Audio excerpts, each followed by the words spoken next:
this? Wedding song or something like that? The Saturday morning MURF and EDUBBS show. That's Must right. be a holiday EDUBBS tomorrow, is Murph. back from his mission. Must be a holiday tomorrow with this music. Huh? I said it must be a holiday tomorrow with this music. I don't know, and I'm sure that you are going to tell us all about it. What's going on, dude? How you doing? Not one of my favorite weekends, Murph, but happy to be here and good to see you. It's been a couple of weeks. Yes, it has. Now, let's just get this out of the way. Why don't you like this weekend? I saw your post on Facebook on your EDUBBS Facebook page. And don't forget about EDUBBS Eats as well. EDUBBS Eats he's got a pretty good Facebook page and Instagram account with all his food and stuff. But I saw, why don't you like this weekend? Real quick, because we got a lot of sports to talk about. Okay, well, yesterday I liked because yesterday was May 3rd. It's 3 months to my birthday. So, everyone could start sending the gifts and the cakes over and stuff like that. So greatly appreciated. We're in that 90-day window now. Also, my retirement clock ticks. So every birthday I love now because the retirement clock ticks another year away. So that's something to look forward to. And then you come into May 4th. So May the 4th be with you.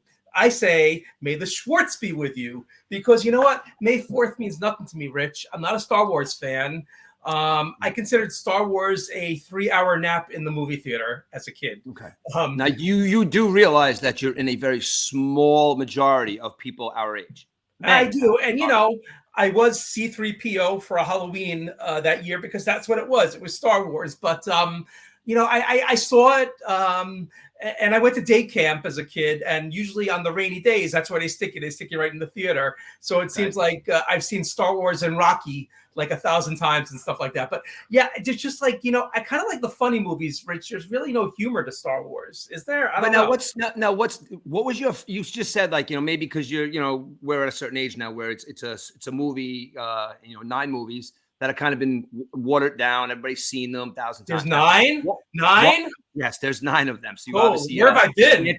The answer to my question is probably going to be watered down as well. When I ask you, is like, you obviously said you saw the first one. What was your initial response when you saw the first Star Wars?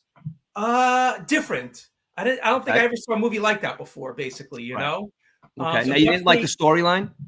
Not much the storyline, but I did like the graphics, the robots and everything like that, Chewbacca, Darth Vader. So it was kind of like different. We never saw movies like that before.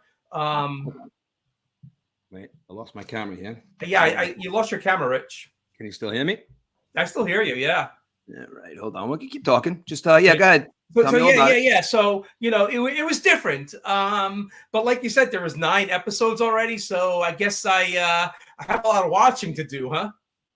Yeah, I would say so, because you know what though, that to me, I mean, most people my age, I guess you would say that I don't know, like it's very nostalgic, I guess. You know what I'm saying? Like I don't know, maybe something like Rocky is nostalgic, something like you know what I mean? So I think like, when you say that you don't like Star Wars, which is all well and good, which is fine, but I think maybe when it comes to the point that you don't like Star Wars, it's kind of like you don't like that it's become what it is, that everybody likes it, because it seems to me that when you're telling me all the stuff that you dislike, which is cool, and I think you're different when it comes to that.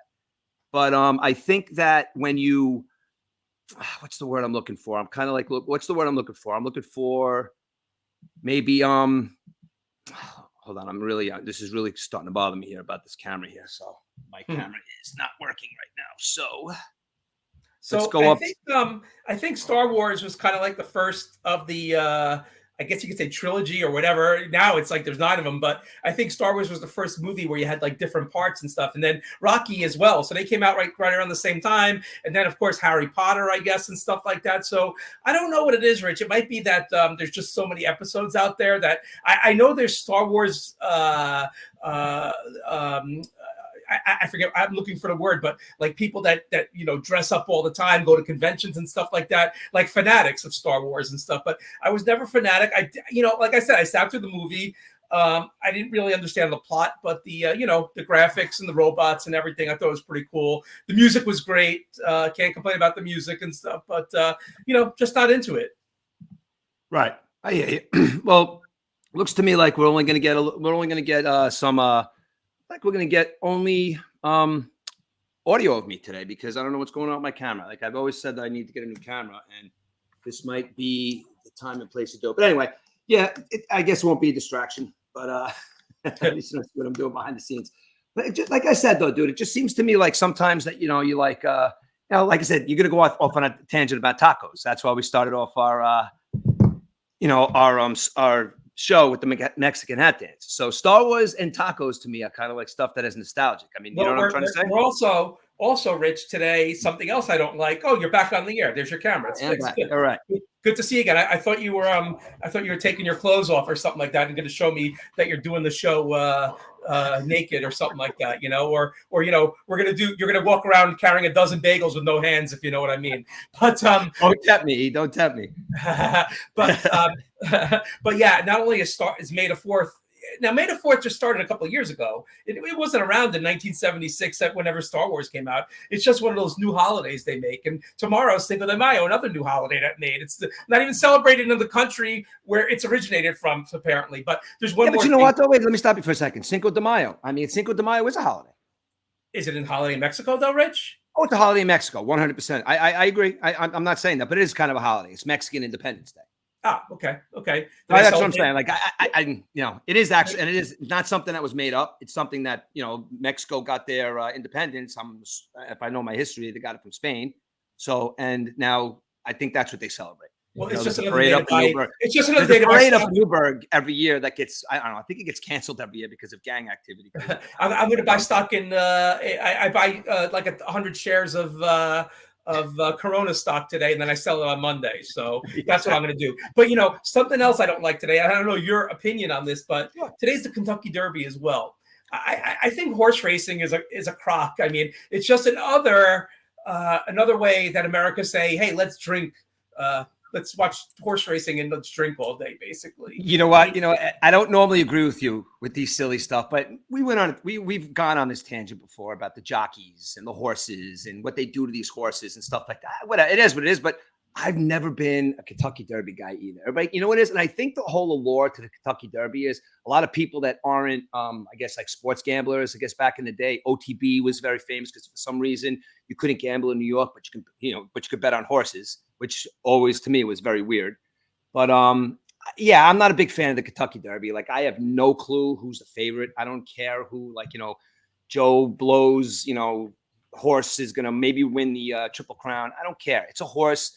And at the end of the day, I don't know how well they're treated or how they're not treated, but they're, I guess they're athletes in their own way. I mean, horses are just they are just, if you look at one of these like thoroughbred horses, I mean, I don't watch the Kentucky Derby and I'm not a big horse racing guy, but just from a perspective of looking at an animal that's just like majestic, dude, like muscles. And it's like, that is, it's a horse and that's what he's doing. He's running. So I guess he can't be, the only way I guess that the Kentucky Derby could be swayed, I guess, a little bit is, I guess, if the jockey sucks or if you pump these horses up with steroids, for the end of the day, the horses are just going to want to run free and they have no competition factor with each other. It's actually the jockeys and the owners. I mean, you think like the horses are looking at each other that morning and be like, yo, this jockey is going to stop hitting me. He better stop hitting me because I am not running today. Do you think the horses wake up today and say, hey, it's a Kentucky Derby today, right? No, the horses wake up today and say, how much jizz are they going to pump from me today? Because, I apparently I pump out good kids. That's what that horse is thinking right now. Not about running a race at all. So, I propose if the day after you have the Kentucky Derby, you have another derby where the horses sit on the jockey's back and the jockeys run around the track. How about that? I love it. Then I think the jockeys would have to be a little bit bigger than their minuscule size now. Then you're going to see probably like 9-foot jockeys. All of a sudden they're going to be, genetically, making like these jockeys that are 9 feet tall so they can carry the horses. Say, see, I told you we could do it. No, but Kentucky Derby, don't care. It just boggles my mind. I mean, the pregame comes on at like 4:00 or 3 or whatever, and then you have a 2-minute race basically. And there's just so much to talk about this stupid 2-minute race where, people will say, oh, well, the Super Bowl pregame show comes on 11 o'clock in the morning, but the Super Bowl is like a 4-hour spectacle, basically. This is just 2 hours. You know what? One year I went to the bathroom, Rich. I missed the Kentucky Derby by the time I was out, because the race was over. But, I have no interest. And another thing, Rich, it's not interesting anymore because gambling is legal in New York. Gambling only used to be legal to, like you said, OTB and horses. Now you got the FanDuel, you got the DraftKings, and you could watch a baseball game, and you could bet on everything, Rich. You could bet on the next pitch the pitcher's throwing. I mean, that's how you get your entertainment now. You don't have to wait till 6 o'clock or 6:30 for a 2-minute race around a muddy track, whatever it is. Yeah, I agree. I agree. I think the allure is, you got to be, sometimes you listen to these sports talk radio shows and it's weird. Like, the people that are actually into horse racing, but when they just start talking about it, and like, I instantaneously just turn the channel because it doesn't interest me at all. And I know there's people out there that, they could break it down for me and say how it is a sport and, these jockeys, what they do and they train. And there are your enthusiasts out there. I get it. But it just, to me, it's just not interesting. I don't know. It's like, I guess it literally is the same thing. Well, not really. I would say like the dog races in Florida, but those dogs. I've been to the dog races. I went to the dog races in Hialeah one time down in Florida, and it was all like, I don't know if they still have them, Rich, because it's really bad for the dogs. Yeah, it's inhumane. It's inhumane, dude. Yeah. Yeah, they at the end of the race, the dogs just run right into a net, basically, and they're all like on top of each other, basically. I mean, I don't know, like I don't know if you remember correctly, if you're a Simpsons fan or not, but you remember, they have the dog. Their dog's name is Santa's Little Helper. Now, Santa's Little Helper was a horse racing dog. I do remember. Homer Simpson had spent all his money and he bet on this greyhound. Greyhound loses the race. Okay, so the owner of that greyhound kicks the greyhound out of the kennel, says, "You suck. You're not this, that, and the other thing." Homer feels bad because he has no money. He's going to lose his house. His family's going to be pissed at him. So he sees Santa's Little Helper because it's Christmas Eve, brings him home, and that's their dog. That's how Santa's Little Helper. That's the backstory to Santa's Little Helper on The Simpsons. If anybody wanted to know. Yeah, that's great. I do love The Simpsons, Rich. That's something I do like, The Simpsons. I like those cartoons. That's funny. I know you did. Star Wars, not funny. So back to Star Wars. But, you look at these owners like this guy, Bob Baffert. Everyone thinks this guy, he's every horse with. But look at the history on this guy. Do a Google on him. He's not the squeaky clean guy that he's meant out to be, Rich. And I think he was suspended about a year or two ago for doing something bad. So, there's always bad stuff going on when there's gambling involved, to get that edge and stuff. So if I remember correctly, last year during the Kentucky Derby, didn't they find like 2 or 3 horses dead, like into the couple of I think they had to put down 3 horses that day too. Yeah, that's crazy. That's crazy. And like I said, these horses, you don't perform. And, I know it's like it's a saying or whatever, like, take them to the glue factory. But literally, that's pretty much what they do. If they can't stud them out, they're worthless. Well, what if they break a leg while they're running? They're worthless. It's so. I don't know. It's just it's a gray area with the whole horse racing thing. I know a lot of people do like it, and but it's just not for me. On the flip side, Tyreek Hill breaks a leg, and what happens? He goes on the injured list. He comes back in 10 weeks. They don't put him down. So, you can't compare football to horse racing at all. So, No. Although, I mean, listen, you want to talk about if they're athletes, horses are better athletes than humans. Yeah. Oh, yeah, definitely. Horses are definitely better athletes, and they don't even go to the gym, right? How about that? No, they don't. They're just them. They're just being a horse. They're just being a horse. That's it. Yeah, my next life, I want to be a horse. How about that? Huh? Hey, Mr. Red was pretty funny back in the 50s. Yeah. So, we transition to tomorrow now, Cinco de Mayo. Yes. Now, I don't know about you, but I think tacos are like the most ridiculous food in the world. Okay. But you know what? Oh, go ahead. I'm sorry. Go ahead. I lived in Forest Hills, and there was a Taco Bell right across the street on 63rd Drive or Road, whatever it was, and I never went there once. Ben liked Taco Bell, so I got him takeout Taco Bell, but I didn't order myself anything. It just has no appeal to me, a taco. I don't know. I mean, I like, don't get me wrong, I like Mexican food. Mexican food's great, but a taco, I mean, I get the vision of these old the Orita taco kits with the hard shells and the whatever that mystery meat was in it and stuff like that, shredded lettuce, tomato, whatever. I just don't like tacos, and I don't know why we all have to eat tacos tomorrow for some reason. Well, we don't have to eat tacos. You know what it is? I think it's kind of like we don't have to eat tacos tomorrow. I think they just correlate tacos with being Mexican, which is kind of, I don't know if that's kind of racist in its own, but yeah, tomorrow is supposed to be a day like I said, Irish people and St. Paddy's Day. Everybody's Irish on St. Paddy's Day, so they drink beer and they go out to the bars. I need corn. Everybody's Mexican, so hey, let's just eat tacos and drink Corona. So I think like tomorrow, like that's the kind of the reason why you eat tacos, because it's a fast food. And to be honest with you, Eric, I know you don't, you like, but I guarantee you like all the ingredients that get put into it. Because Jack right now, obviously, telling him about going to culinary school. He makes tacos, and they do not taste like your stupid tacos that you see in your commercials in the 80s and stuff like that.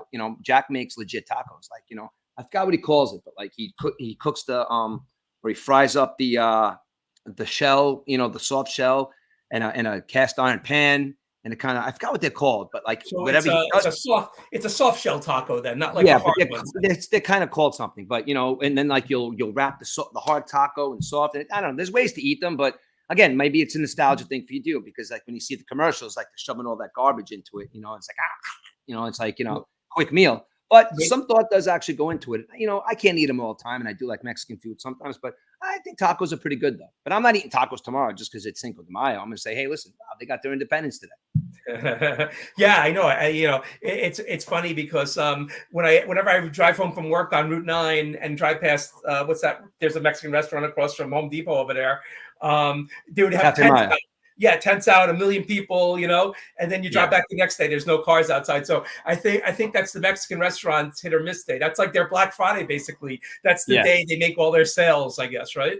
Well, yeah, I guess so. But that Cafe Maya place does get pretty crowded sometimes. If you go by there on a Sunday afternoon for brunch, you can't even get in that place sometimes on a Sunday afternoon.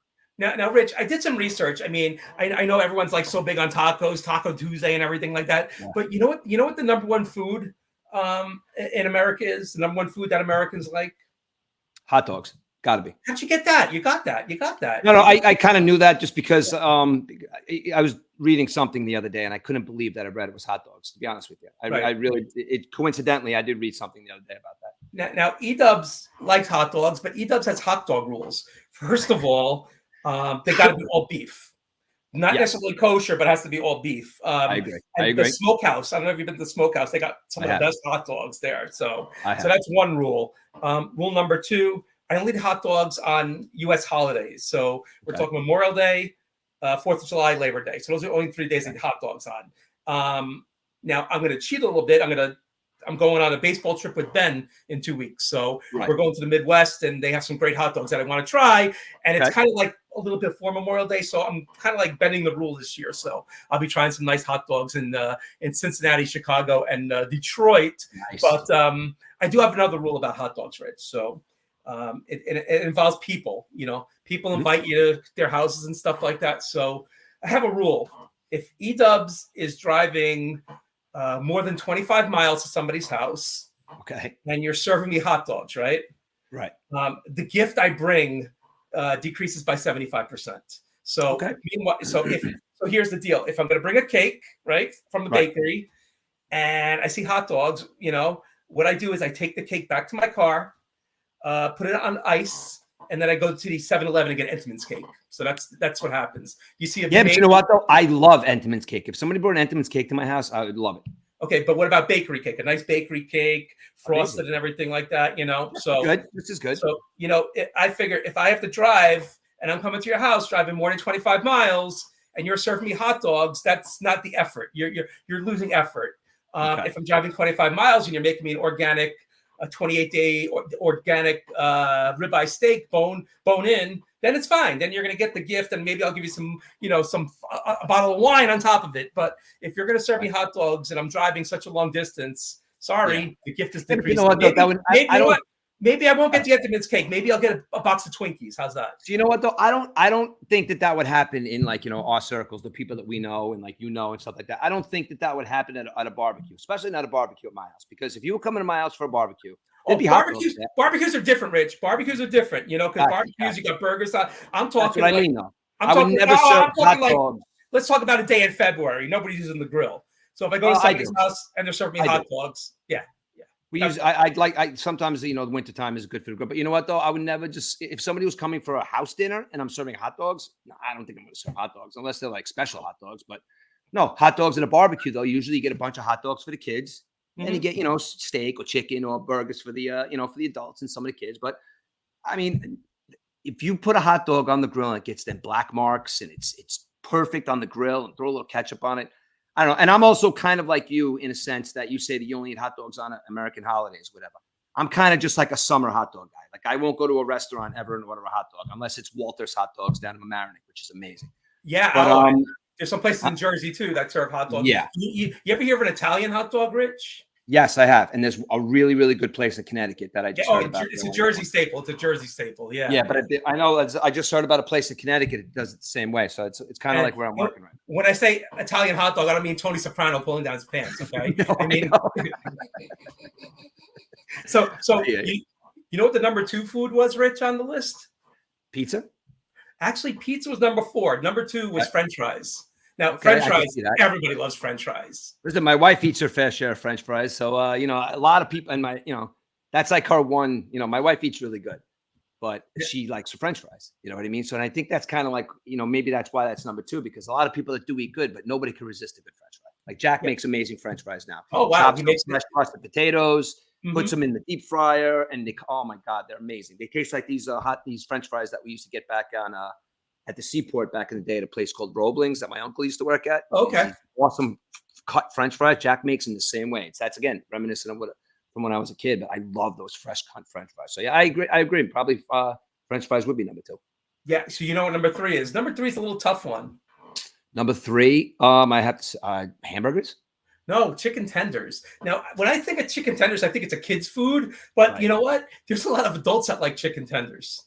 You know why a lot of adults now like chicken tenders? Because I think chicken tenders have been pretty much a staple for the last 20 years. They make get the kids chicken nuggets and French fries. So it's like the new food on the block. Yeah. So now when we're older, we're like, we're sitting there, we have kids now, and our kids are like, get the kids chicken nuggets and French fries. And then us as men, we're like, oh, chicken nuggets and French fries. Yeah, give me some of that stuff too.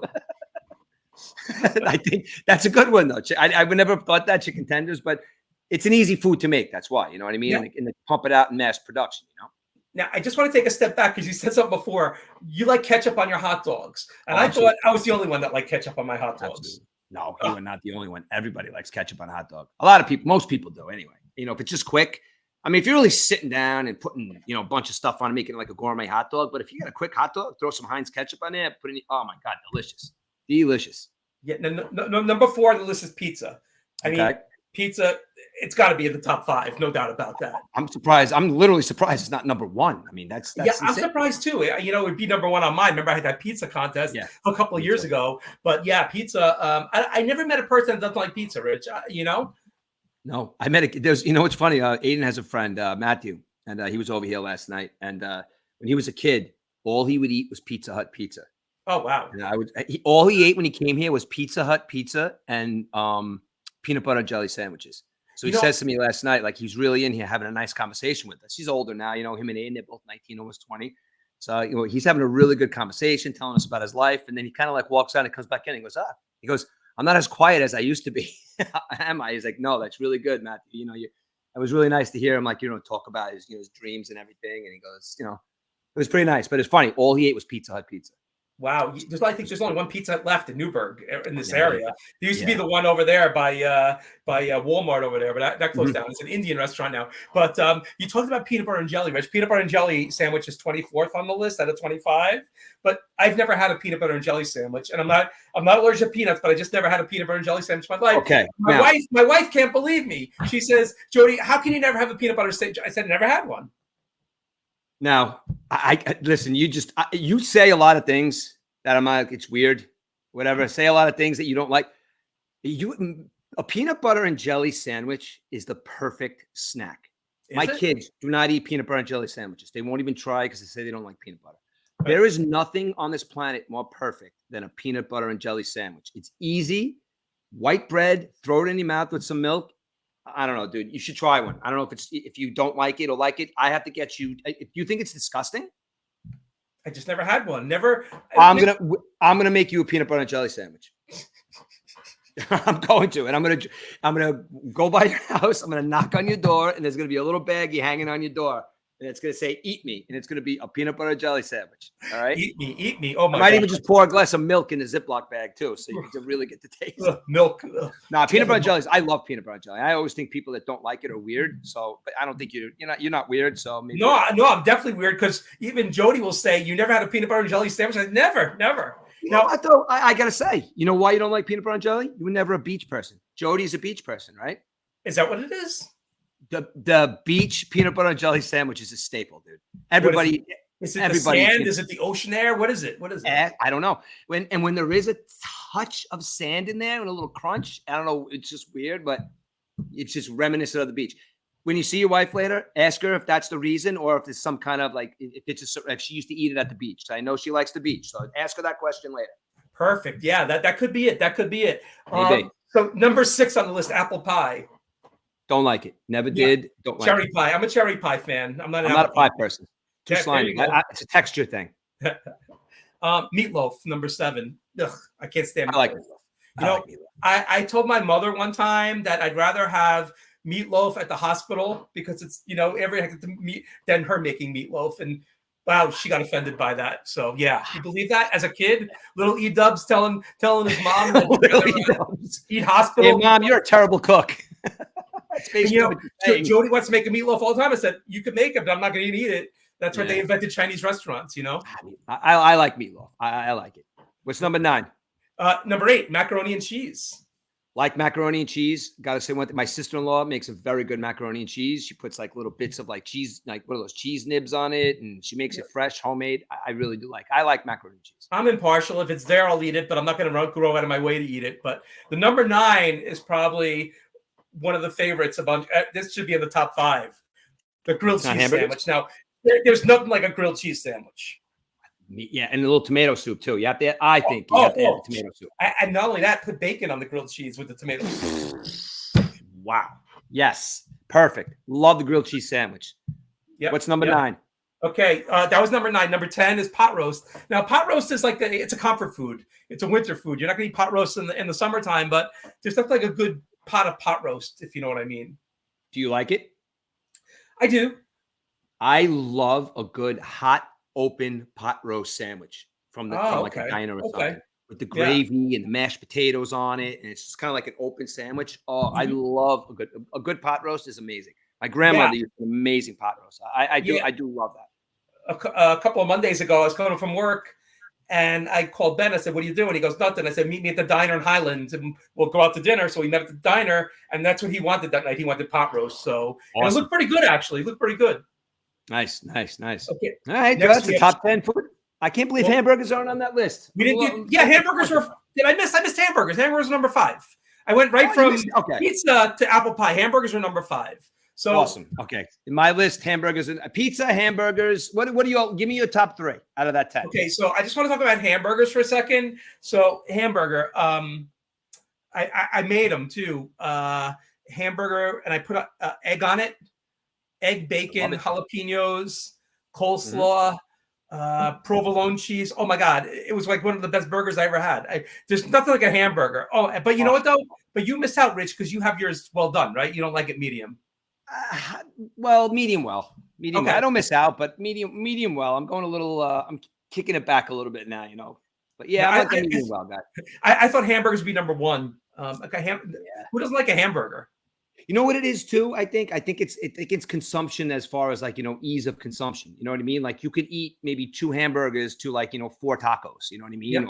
Or 5 tacos, or 1 hamburger is like 3 tacos. You know what I mean? Mm-hmm. So it's kind of like consumption of the product, like hot dogs are quick, you know what I mean? Right. Pizza's quick, So there's a place. I like that. I like that list. I like that list. Coming up. Moonburger, Rich? You ever hear of a place, Moonburger? No. Moonburger is like a local hamburger place, but it's not meat. It's not meat. It's the vegetarian burgers, whatever. Oh, forget about that. I'm eating a ham. I've never eaten it, but they opened one on Route 9 in a mobile station in Poughkeepsie. Yeah. And a couple of weeks ago, the cops had to get there because the traffic was so long getting into this place. Crazy. Just because it's new. Where is it? It's in a mobile station across from Barnes and Noble, like that area, Poughkeepsie. So it's 9 going south. It's in a mobile gas station. They put it. All right. Well, I'm not going out of my way to try a hamburger that's not a hamburger. So. Well, I'm going to be in Newport today, so I'm hoping to get a nice, juicy hamburger, not a veggie burger, a hamburger in Newport. So come on, Eric. Listen, that is one thing you got to say. Like, you're a meat guy, dude. You can't be eating these like tofu burgers and veggie burgers. You're a meat guy, bro. If you're gonna eat vegetables, eat vegetables. I tried it. I tried it for 9 months, but I was eating fish, and we went to Ruth Chris, and Jody and Ben said you better pace yourself. I ate a 32-ounce ribeye that night. I knocked it off in like 10 that, minutes and didn't have any ill effects or anything like that. So it was the first time I ate it in 9 months, but it was good. And, Nice. I haven't looked back since. Plus you need your iron, Rich. You need your iron. I don't get a cold. Why don't I get a cold? Because I eat red meat. It's got a lot of benefits. So, but yeah. So that's the food portion of the MURF and EDUBBS show. Yes, But exactly. like I said, happy May the 4th be with you, and happy Cinco de Mayo Eve. I'll be at Yankee Stadium tomorrow, dodging the raindrops. I don't know if they're gonna play, but I'm not going to eat a taco tomorrow. So, but it'll be all right. But yeah. All right. Listen, we have a sports show to get to, right? Yes, sir. And I have a question for you that I had a discussion with my son, our monthly argument, our monthly basketball argument about LeBron James. We don't want to get into too much about this. I want to ask you a specific question though about the argument that happens all the time. Okay. Me and Aiden got into our monthly LeBron, Jordan, and I even threw out there, I told him I would put Kobe ahead of him. Like we got into this big thing, which kind of like, we yelled at each other. It kind of was out in the driveway. Our neighbor comes out. I'm like, at least we're not yelling at each other. We're talking about basketball. But anyway, my whole thing with this is like, he says to me, LeBron James is the greatest basketball player that ever lived. I say, I put him number 3. He's like, how do you put him number 3? I could see Jordan, but how do you not put him over Kobe? Now, I said to him, he says, this is a terrible take, my take that I'm about to give, okay? We're getting to a point in the greatest of all time debates. Let's just use basketball, all right? We're getting into a debate, a greatest of all time debate with stats, okay? So everybody pulls out when they want to talk about the greatest player of all time, they talk about the stats. Well, he has this, well, he has that. Okay, fine. You want to talk about stats, that's one thing. So I said to Aiden the other night, I said, if you want to call LeBron James the best and greatest basketball player that ever lived, he has to lead. He has to be the leader in at least every single relevant category in the history of basketball if you want to call him the best basketball player that ever lived. And he says that's a crazy take. I said, no, it's not a crazy take because he's the best center. He's the best this. He's just the best basketball player, and he exceeds everybody else's statistics, okay? And I said, if he has that, then yes, and you could tell me he's the best, greatest basketball player of all time. I think you don't put him up there because he could have all the stats in the world, but he doesn't have intangibles, okay? Now, in the intangibles, I mean comparisons of like the other night. I don't know why, but when he said the other night that it's just basketball, it ate to my core. And yes, I don't like him. So, and that's Aiden what says to me is like, you're starting off this conversation by you don't like LeBron anyway. And he's absolutely right. I just don't like him. But when he said the other night that it's just basketball, that shows his fans that he's just saying, guys, it's just a basketball game. But a lot of his fans don't look at it like that. And then they compare it to the Allen Iverson. It's just practice. You don't know the story behind the Allen Iverson. It's just practice thing. LeBron James, to me, is a person who's super talented. He's athletically better than anybody that we've seen in years. He's got the points. He's got this. He's got that. He doesn't have killer instinct. He doesn't like basketball, and I don't think he's a good person. I don't think if you want to give the ball to Kobe, Jordan, or LeBron, I would give it to either one of those two guys and probably about 20 people before LeBron. Now, he says to me that my argument doesn't make any sense because I think that you're talking about the greatest players of all time. They need to have other intangibles like drive, wanting to play 82 games a year and kicking people's asses in the playoffs, wanting to win a championship, not for you, wanting to win a championship for your teammates, making your whole team, making somebody a Hall of Famer, not somebody making you a Hall of Famer. You know what I mean? Like that Bulls team, Scottie Pippen's a Hall of Famer because of Michael Jordan. And that was so obvious because he didn't have that killer instinct. Great basketball player. But you know what? I thought maybe Scottie Pippen's mentality was like LeBron James. Now, I get this shit from these kids who try, it's a big thing now. It's like the old heads against the young kids.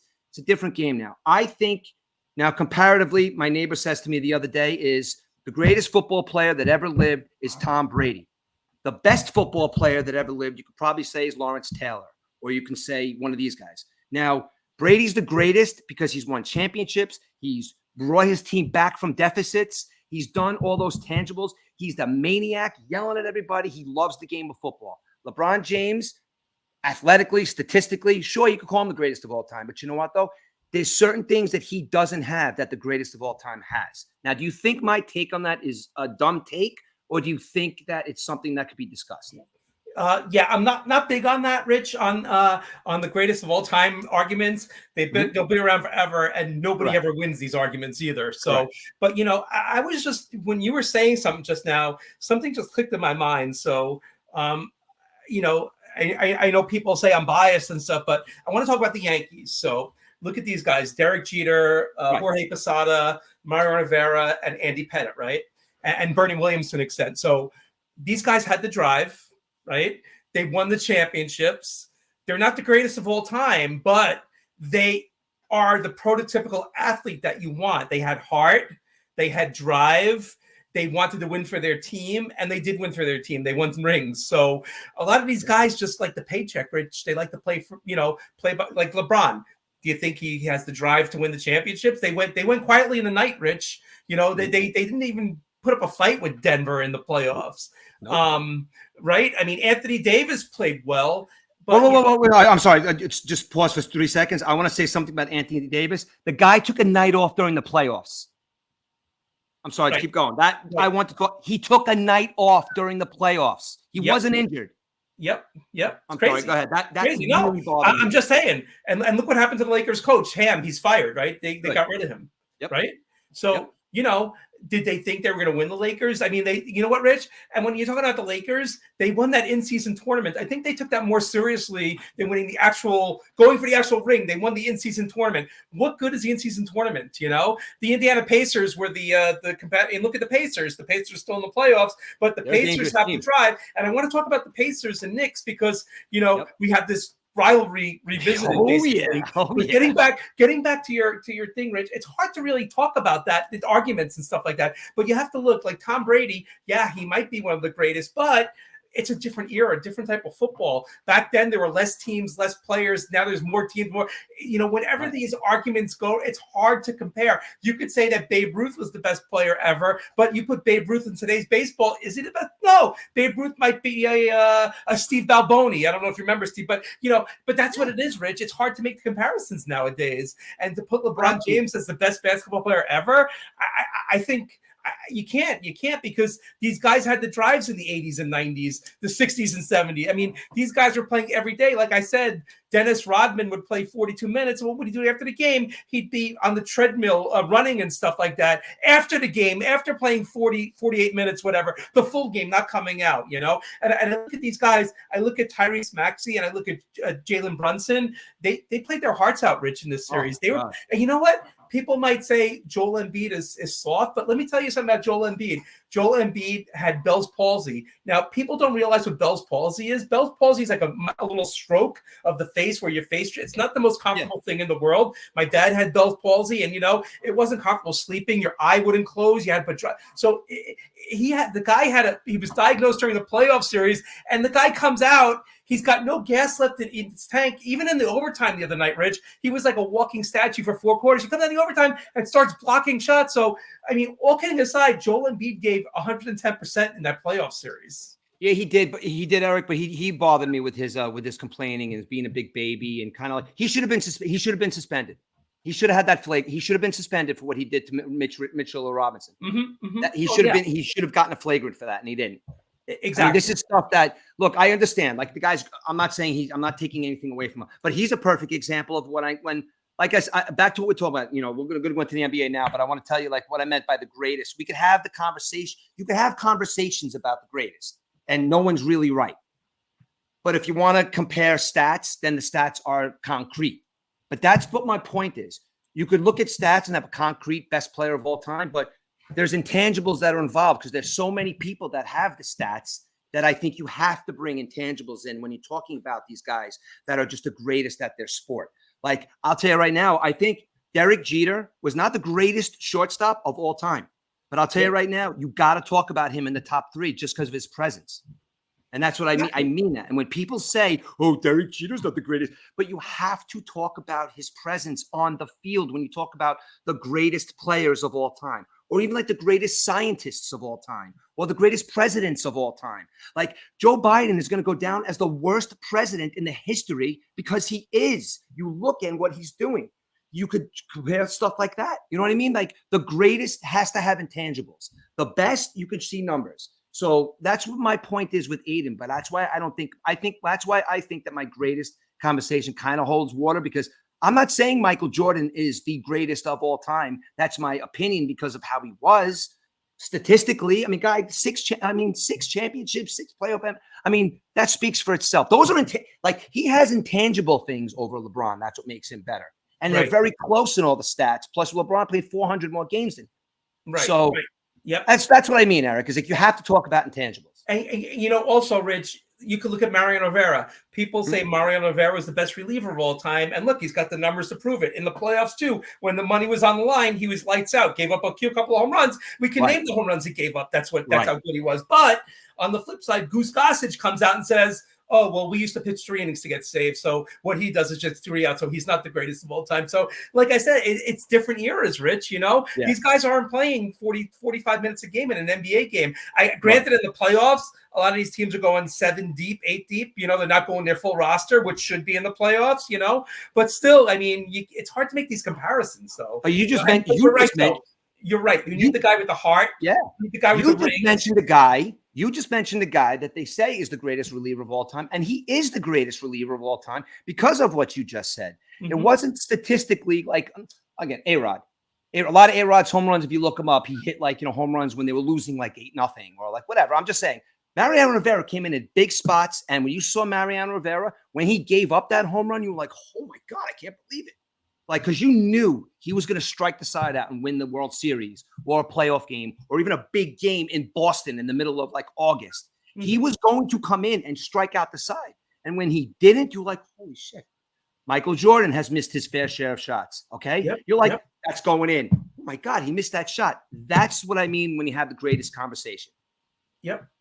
Yeah, exactly. Like we said, Rivera was lights out in the playoffs, but Goose Gossage is a big deal. We went out there every day and pitched 3 innings to get the save. So, there's always going to be critics. There's really no right or wrong answer on this, but it's good. It creates conversation between dads and sons. It's good because we saw the old players play, and the kids nowadays haven't seen those players. Our kids didn't see Michael Jordan play, right? So. No, and on that stupid vintage baseball Facebook page, I like to get into with these idiots sometimes because they set up who's the best setup man of all time, and they were like naming guys, and like a lot of the guys that are my age, like I saw that answer there, so I said Mariano Rivera, and like these young guys, Mariano Rivera was a closer. He's a best. It's like, dude, go back. He set up for Wetland. Okay, so that's when you say like he set up for Wetland, then he became the greatest closer of all time. These guys, like, oh, look, those, whatever, dude. Yeah, like don't forget, he was a starting pitcher, Mariano. He started as a starting pitcher, and he was going to get traded because Steinbrenner didn't like him. But look what happened. So, his history. If you go back and watch this stuff, I mean, I think it'll be better for the next generation because we don't have that many videos of this stuff. I mean, it's grainy video and stuff now as the technology. So if you're watching like stuff now where the grandkids will say, Dad, who's the best? Well, then you can watch the videos, because this is what's going on now. But, LeBron might be playing with his son next year. So we'll see about that, right? And LeBron might be coming to the Philadelphia 76ers, too. I think he's done with the Lakers. So I don't know what LeBron's doing, but I know he wants to get those extra years. So the funny thing is LeBron James, will wherever team LeBron James goes to, will that team take a waste a draft pick on his son so he could play the 1 year with his son, right? Like I said, it sounds like a good idea, but you know what they're saying about this kid, which is fine, like that he's kind of a quiet kid, dude. Like they're saying that he's staying another year in college because of the fact that he's not. I would maybe immature, maybe. I mean, the kid's got all the talent in the world, but I guess he's not his dad. So I guess the people are really kind of trying to find that out. Like the kid likes to stay home and play video games. Like you never see. Like, I'm not saying that's a bad thing, but. At this point, this kid is supposed to be like, one of the greatest high school players to come out since his father. And then, it's like, but you have these little things, these intangibles too. Maybe he will be better than his dad. But I think people look at that as like, he's quiet. Like he doesn't have a big personality. Like, if he's that, you should be hearing about him all the time. No. So maybe, I don't know. I really hope the kid does well and he gets, we've seen father-son greatness. Yeah. We've seen Ken Griffey Jr., Griffey Sr., and then on the flip side, we saw Yogi Berra, Dale Berra, and we saw Pete Rose and Pete Rose Jr. So 100%. That didn't work out well. But yeah, it'll be interesting to see what they do with LeBron and Bronny. Don't forget, Bronny had the cardiac arrest scare. Exactly. So maybe, yeah. So that's, that kind of delayed him this year and stuff. So maybe it does Some play people, another year. if you read, they're saying it was anxiety. Yeah, could be. You never know. Trying to live in your dad's footsteps, right? Right. Yeah. Right. Because you're having could you imagine that? Right now, you're being talked about as one of the top high school athletes in the country right now, and your dad is LeBron James. Yeah. So it's kind of like that's got to be tough for that kid, man. It really does. So, I mean, I got a better scenario. So Bronny, where's Bronny going? UCLA, USC? Where is he going? I think it's UCLA. I'm not 100% sure. Okay. So LeBron James never went to college. So how about LeBron James goes to college and he's got the eligibility to play on the college team? How about that? I like that. I like that a lot, actually. That's, yeah. Get his degree with his son. I mean, have his son stay 4 years. You see it every once in a while, Rich. You'll watch a college football game and they'll show like a guy in his 30s. He never went to college, but he's on the college football team. He's in his 30s. You see it. I never even thought about that, dude. That is, wow. That's not that'll never in a million years happen, but I like that idea. Okay, Rich, really you got to make this a snip for those short takes that you do. You like this idea that I have. Yes, I am absolutely going to put that out there. Eric, seriously, in all seriousness, if you haven't gone to college, you're eligible to play your 4 years. If you go, no matter what age you go to college. Explain again, because I'm going to clip this. Okay, so here we go. So how about this scenario? Bronny goes to whatever college he's going to, USC, UCLA. And then LeBron James decides to go to college, and he never went to college, so he has that 4-year eligibility. And how about LeBron James plays college basketball? I love that idea, but never going to happen. But I do love that idea. It'll kind of like, maybe it'll bring back the college game a little more. Maybe these kids won't be in and out. Maybe, amazing college records. What's funny is like Tiki Barber brought up a good point the other day. Like Ron Dane is still the leading rusher in college football. Now, there's now he said the reasoning behind that is because nobody stays 4 years anymore. True. Nobody in basketball. Like all these college records are never going to be broken. But you know what, though? Say Bronny wants to get his degree. You know what I mean? He stays for 4 years. Maybe he does break all those records. He obviously doesn't need the money. His dad's got trust funds set up from like crazy. So Eric, I like that, dude. I didn't even think about that. I like that a lot, man. I really do. Yeah, that's a good one. Yeah. Who knows if it comes into fruition, but you never know. But yeah, so we'll see what happens now. Coming to the present time, the teams that are alive in the playoffs, I want to talk to you about the Celtics. So the Celtics had no problem with Miami. They stuffed Miami. Last year Miami did them in, so they gave them, the royal screw this year. So the Celtics, when they won it on Wednesday, right, Rich? Wednesday? Yeah. Listen, that the one game that they did lose. I mean, they shot 23 3-pointers. What do you call it? Miami hit 23 3-pointers. Mm-hmm. There's that throwaway game. Now, I'm a Celtics fan too. And you know why the Celtics are a juggernaut right now? Because Tatum, because Porzingis, but not just those guys. Derek White scored 38 points the other night. I mean, they're if you look at their bench, like they run with, I think, 8 guys for the most part. Porzingis is out now, so I don't know what's going to happen, but they're different this year now. And I think that they're different this year because look at Tatum, for instance. Tatum disappears in the fourth quarter. That was my knock on him big time, but they're, what it is? And their point totals aren't extravagant. Like Donovan Mitchell had 50 points in a loss last night. You know what I mean? But you know why? Because their whole team is running with 20 points, 20 to 30 points. It's a consistent team effort. And this team has to win the championship this year. If they don't, there's going to be a problem because it's just that team. You know what I mean? Like they've made it. They've lost. This team, Jason Tatum is at a point in his life, in his career, where if you want to make that top 5 player in the NBA, you want to be that guy, you have to do something. This team has to win a championship. If they lose, it's not going to be a next year. Right. I just don't think so. Yeah, the window's closing, but the Porzingis injury is definitely bad because you got Al Horford now taking most of those minutes and stuff like that, where Porzingis would have had. But the Celtics. I like Al Horford.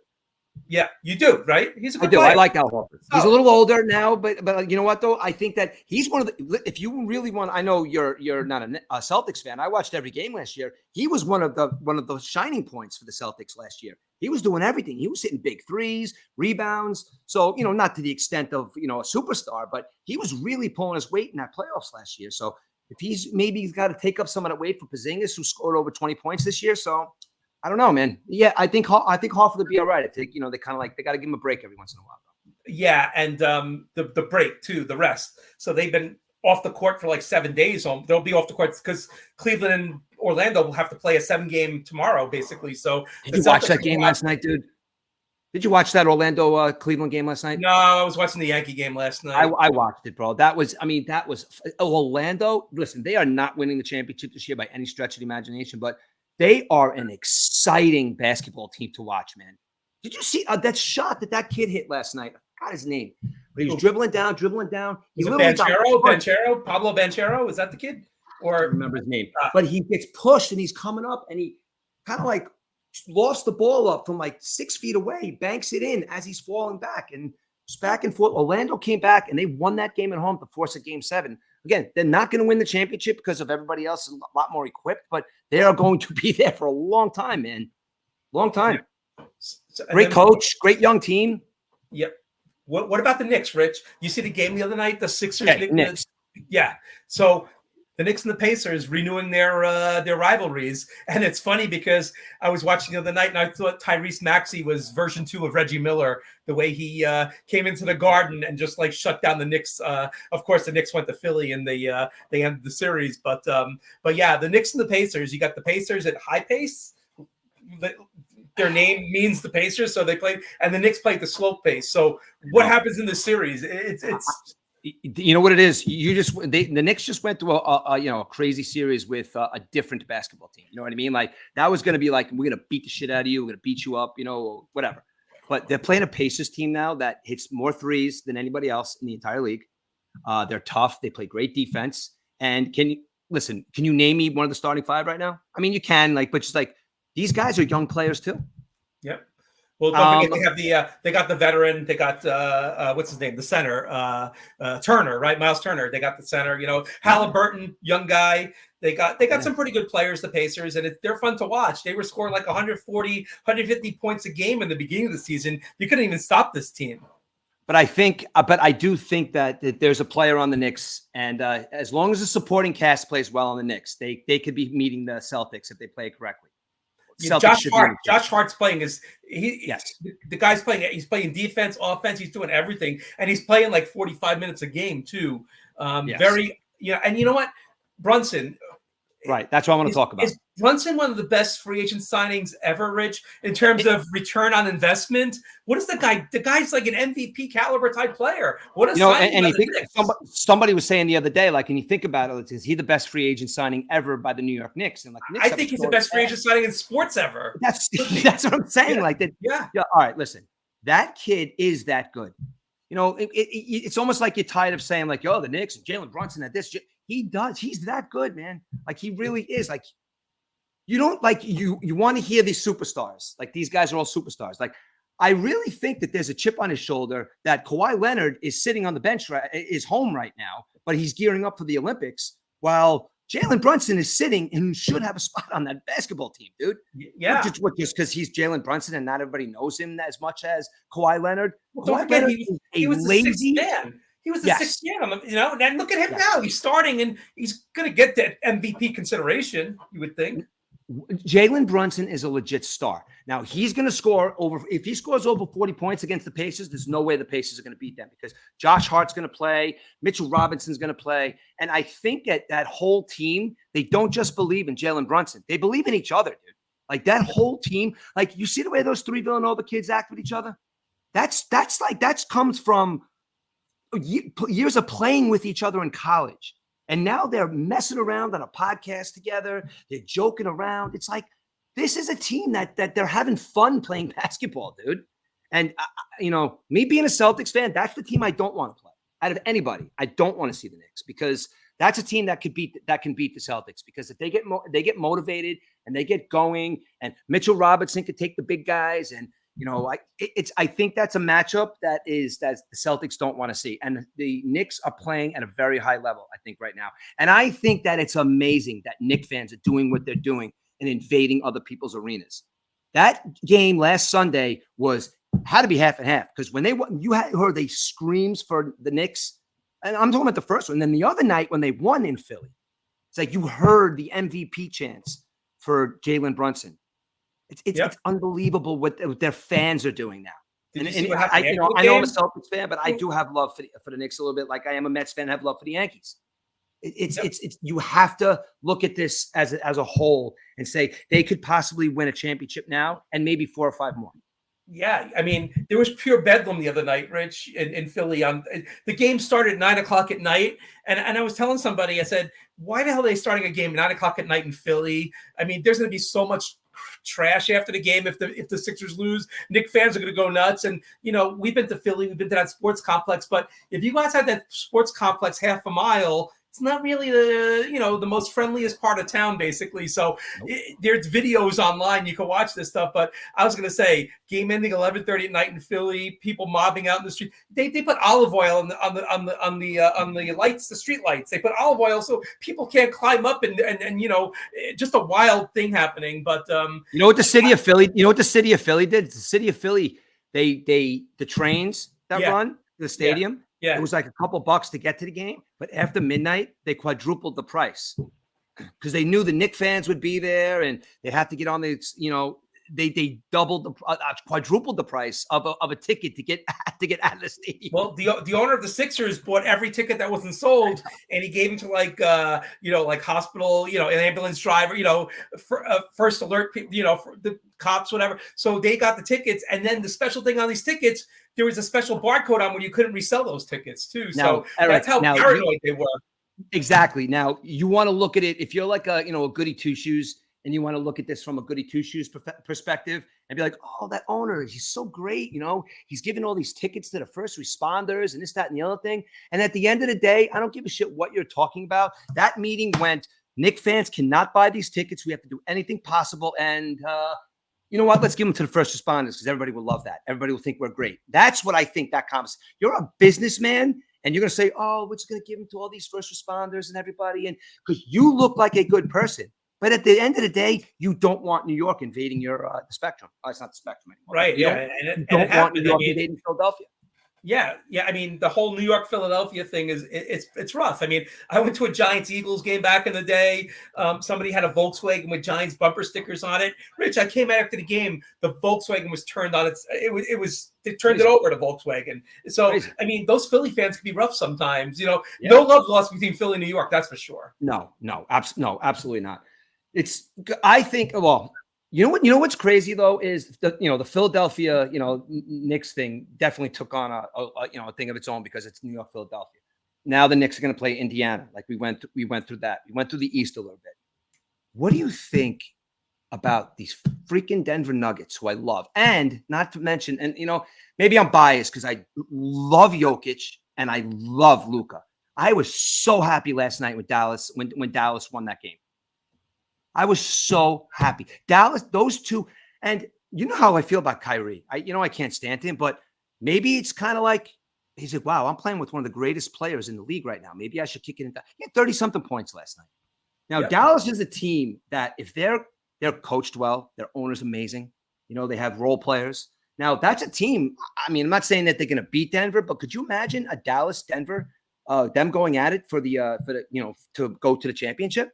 I mean, crazy. Jokic is, I mean, on a easy night, he has a triple-double. On a good night, he's almost having quadruple doubles.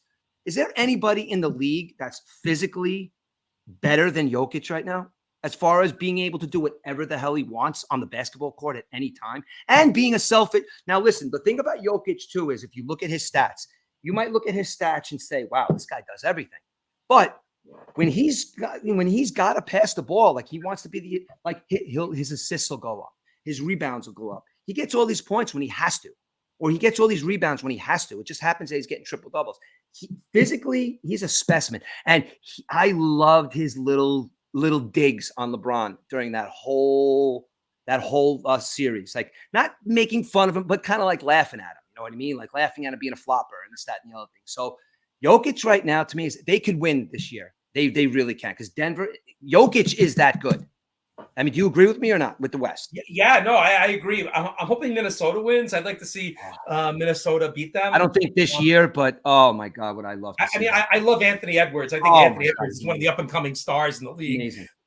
They do have Gobert. Gobert could be really he could be tough on the boards going up against COVID spreader. Remember that touching the microphones and everything? Yeah, yeah. He was victim number one, I guess, right? But yeah, I think NBA down.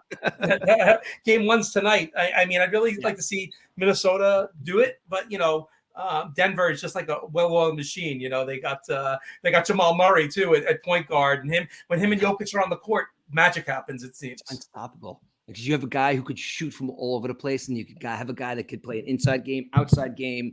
Doesn't matter with Jokic, And I just think that Denver is just those two. That player, he's way too tough. And they got Michael Porter Jr. and Aaron Gordon too. So they got their solid Denver, and Kavarius Pope. They got a solid team, Denver. Yeah. And, they're just a well-oiled machine, it seems. And their coach, Mike Malone. How can you?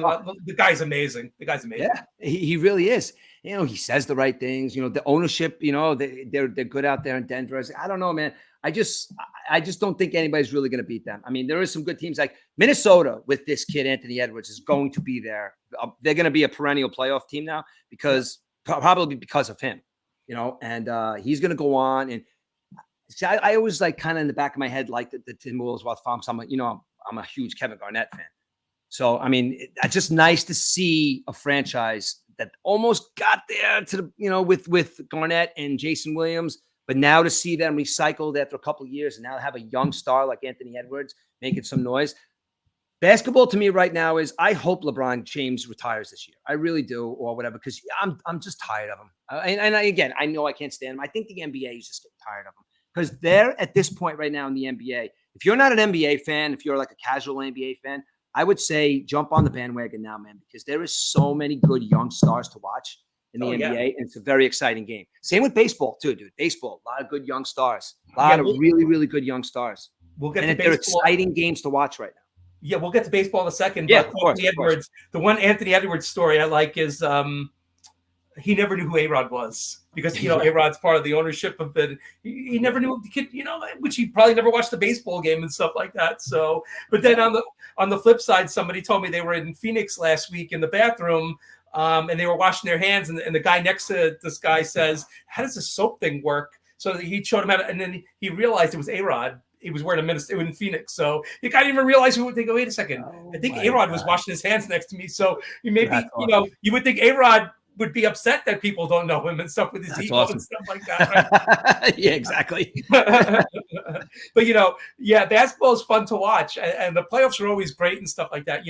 Like you said, teams go 7-8 deep. You don't see these bench guys come off the guys come off the bench, and it seems like it's a lot tighter too. The teams play defense in the playoffs. They don't play defense all years, but they clamp down in the playoffs. It seems. Yeah. Right. I guess that's just what it is now. That's what we've come to in the NBA. But I think that might be, me and Aiden were talking about this last night. I think that might be why the NBA playoffs have become so exciting, because you're used to watching this dribble for the last, crappy basketball. Like, why is this team playing 500? But then in your head, you think they kick it up. Excuse me. They kick it up a notch when it comes to the playoffs. Oh my God. I'm sorry. I got the hiccups. And what do you think? What do you think, Rich? Knicks win the championship, right? Mm-hmm. Rangers win the Stanley Cup. Bedlam, 2 parades. Bedlam in New York. I mean, we haven't won a championship in a while, right? Can you imagine? Yeah. Can you imagine if the Knicks won? The Knicks haven't won a championship in 50 years. Can you imagine if the Knicks, Rangers, and Jets win the Super Bowl this year, Rich? Oh my God! Oh my God! Because we're probably not going to get a chance to talk about football today because we're on a schedule today. But just real fast though, the Jets really improved their team. I think I don't know about the draft, but getting the offensive lineman, somebody to protect. There you go. Turn it around. There you go. Getting the offensive lineman to protect Aaron Rodgers. I think that was huge.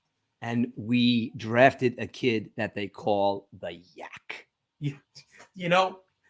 I think the Yak, we're going to forget about Cobb, right? We don't need Cobb anymore. You got the ultimate Yak right now. Yeah. No way. That kid is, in my eyes. That's not Y-A-K either. That's Y-A-C.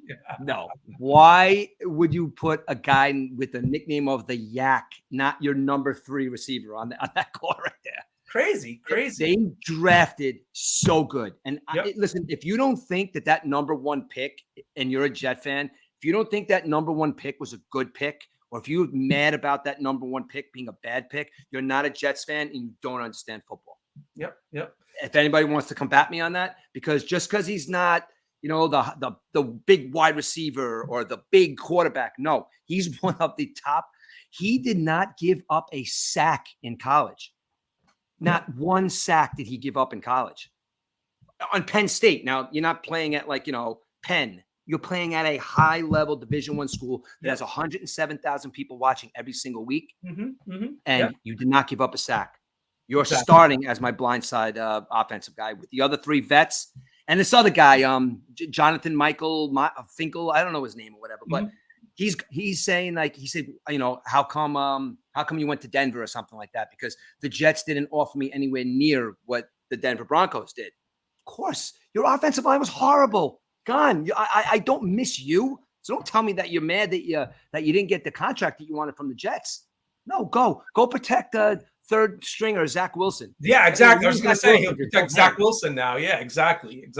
Yeah, Zach Wilson could hold hands over there in Denver and just do nothing for the Broncos.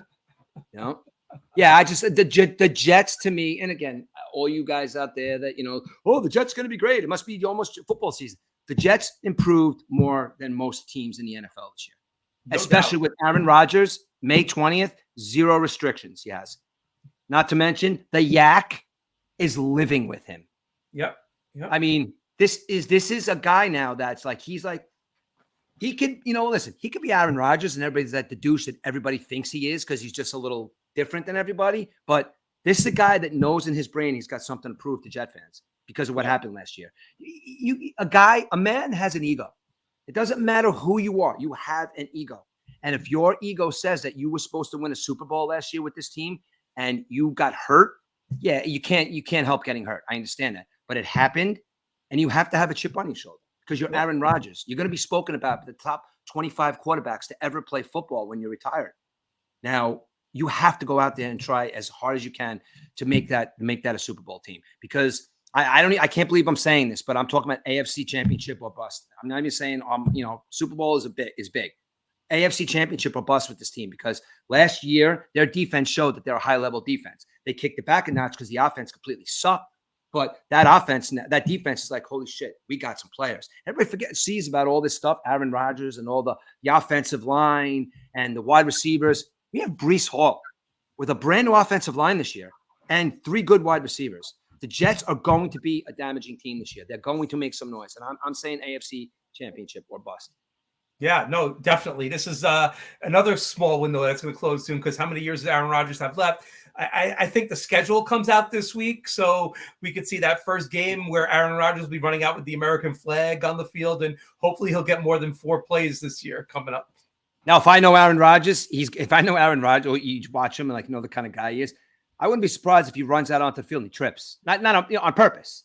And he gets up, and I wouldn't be surprised if he does something stupid like that just because, he thinks it's funny. I mean, I don't know. I kind of think that would be funny if he did that. Or does a cartwheel or something like that, Yeah, he falls or something like that. Then he has to stay healthy. If he's joking about it, then he has to stay healthy. Crazy. Yeah. So, that's coming up. The schedule comes out this week. I think they said on the 9th or something like that. So we'll see the schedule come out or Thursday. I don't know what it is, but football, Eric, we're not going to talk about football in length, but football is going to be freaking exciting next year, dude. There's so much different. It's good. It's different than it's ever been in a long time. 6 high-level running backs are in different positions. Yeah, I was just going to say that. And Ezekiel Elliott's back with the Cowboys. Amazing. Yeah, that's crazy. That's crazy. Yep. And look at the Baltimore Ravens. The Baltimore Ravens could have won the Super Bowl last year. They have Derrick Henry now, dude. Yep. So how are you going to look at Lamar Jackson and be like, oh my God, this guy might run? But you have Derrick Henry standing next to him. Yep. That team might win the Super Bowl next year. And look at the Chargers. The Chargers don't have those receivers anymore. It's crazy. That's another guy. Jim Harbaugh. That's another guy. They made the perfect pick. That Joe Alt guy, he's another one. Yep. They made the perfect pick. San Diego Chargers. A lot better than the Falcons, right? Trading Herbert and with Herbert with an offensive line and a wide receiver still the ball too, they're going to be crazy too, man. Well, I think everyone did better than the Falcons, right? Oh my God, yeah, yeah, absolutely. I can't believe. Now, do you want to talk about that for a second? Because what does Michael Penix Jr. think? Like, what is Michael Penix Jr. going to think about that? And at the opposite end, what's his name going to think? Kirk Cousins. Kirk Cousins. What's Kirk Cousins going to think? Well, like. Do you think Kirk Cousins said pick this kid, or you think Kirk Cousins like, yo, what are you doing, man? there is conspiracy theory out there saying that they took Penix Jr. because they think the NFL is investigating a possible tampering scandal between Kirk Cousins and the Falcons. So there might be something out there where they might renege on the deal. So I think the Falcons did that just to cover their ass. But that's just hearsay, just something I heard. You don't know, but there's got to be a method to the madness, Rich. You just don't pay that much money for a free agent quarterback and then just sign a quarterback like that in the draft, or draft a quarterback, I should say. Out of all these 6 quarterbacks that came out in the first round, not all of them are going to be, Rich, what they're supposed to be. It's not 1983. Let's put it that way. Exactly. Yeah. But I got to tell you right now, tool-wise, maturity-wise, I think it's terrible that Michael Penix Jr. went to the Atlanta Falcons. I think just from, again, everybody's, it's opinion-based. I think he's going to come out of this pack, if he gets the chance, to be the best, one of the best out of these 6 quarterbacks. And I think Drake May is gonna be another one that's gonna be probably one of the best to come out of this class of 6. I think you're gonna hear that Caleb Williams is a pussy. You're gonna hear that what's his name from LSU there. That you're gonna find out that he's gonna be pretty good. I mean, look, Justin Fields Justin Fields left Chicago because of this kid Caleb Williams, but I just think that he doesn't have the balls to play. That's just my opinion again. So I do think that those 2 guys. I think if 2 out of 4 are going to be very, very successful, it's going to be Drake May and Michael Penix Jr. Yeah, I was shocked at the Giants not taking a quarterback. That means they're going to put it in Daniel Jones's lap now, and we know Jones has done nothing in his career basically. So, if you're giving the Giants, that's another team that shored up their offensive line. Yep. So if you give now, Daniel Jones has no excuse not to be successful now. If he's 100% healthy, which he's probably not going to be because, that's what they said. He might miss the first game or 2. But anyway, he's got an offensive line, and they just drafted that kid from LSU, Malik Nabers. Malik Nabers, I don't know if you watched any stuff on him. That guy is so exciting to watch, man. Now, you have him to throw the ball to, kind of like a Garrett Wilson scenario, like with, last year when he got drafted by the Jets. You have to utilize this kid to his full potential. So he's going to be open. He's going to want the football. So you have to kind of get Daniel Jones has to get into a mindset. You got to throw the ball to him. You got to be a good quarterback. Have to. You can't just look around. Look, Daniel Jones is a good athlete, smart guy, but I just don't. That's not the guy. I mean, did they pass on taking a quarterback because they thought that Malik Nabers is that good and they're going to figure out the quarterback position? I don't know. No. Saquon Barkley gone. He's going to be running for 150 yards against the Giants this year. He'll run for 300 yards against the Giants in the 2 games they play this year. So I don't know what their method to their madness is, but all I know is that the Daniel Jones is going to be the weak point for that Giant team. Yep. So we got 20 minutes left, Rich, because I got to get out of here. But yeah.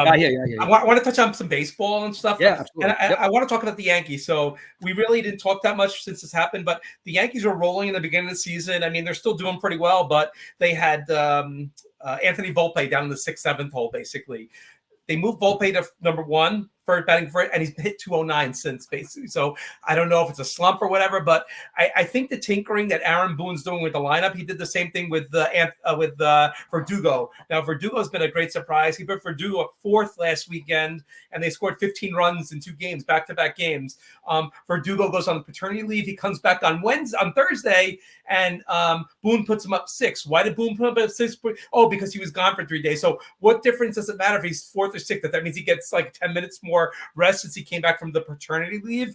But, I think Boone's screwing up with the lineup. He did something last night, too, very different. And the reporters were asking him after the game. I don't know if anyone saw the Yankee game out there. So the Yankees in the bottom of the 9th, they had runners on 2nd and 3rd, tie game with no outs. So 2nd and 3rd, no outs. And Stanton just got a double, basically. So he takes Stanton out of the game, puts a pinch runner in. And they asked him at the beginning, why did you put a pinch runner in where the only runner in the game means the guy on 3rd, basically? So Boone said, I just did it because I did it. Basically, there was no – so Boone is making some pretty weird decisions lately. I don't know what's going on, but like I said, the Yankees, they went into Baltimore. They lost 3 out of 4. I think the Orioles are the new Astros, but there's just some things where I'm not too comfortable with this team.